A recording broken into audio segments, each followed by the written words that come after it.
এই দেখতে পাচ্ছেন খেজুর গাছ কাটার জন্য প্রস্তুত করছে, কিন্তু এখনও কাটা হয় নাই। এরকম আমাদের রাস্তার পাশে অনেক খেজুর গাছ দেখতে পাওয়া যায়, যার যেরকম কেটে রস সংগ্রহ করে অথবা পাটালি বানায় বা অন্যান্য কাজে করতে পারে, রস সকলে খায়। এখানে আমাদের পাশের গ্রামে একটা গ্রাম আছে, সেখানে রস বিক্রি হয়, অনেকে সকাল সকাল যেয়ে রস খায়।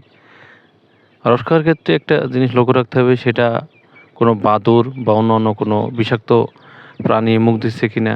এখন ওইটা লালা যদি যায় তাহলে এটা খুবই সমস্যার বিষয়, কারণ অনেক রোগ হতে পারে।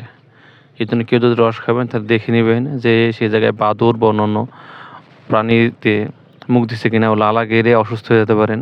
শীতকালে এটা খুবই সংক্রামক রোগ হিসেবে দেখা দিয়েছে বাংলাদেশে, কারণ এখানে তারা খেজুরের রস খাওয়ার ক্ষেত্রে লক্ষ্য রাখতে হবে যে খেজুর রসটা বানায় বা যে গাছ, সেই গাছ পরিষ্কার পরিচ্ছন্ন আছে কিনা, বা যে পাত্রে রাখা হয়, আমাদের গ্রামের ভাষা বলে ভাঁড়ের ভিতর পরিষ্কার পরিচ্ছন্ন আছে কিনা বা ঢেকে রাখা হয় কিনা। যদি ঢেকে রাখা হয় তাহলে রসটা খাওয়া যাবে, আর যদি খোলা রাখা হয় এবং ওর ভিতরে যদি প্রাণীদের বিষ্ঠা অথবা অন্যান্য যেটা আছে বাদুড় বা চাঞ্চিকার যদি লালা পড়ে, তাহলে এটা অসুস্থ হওয়ার সম্ভাবনা বেশি থাকে।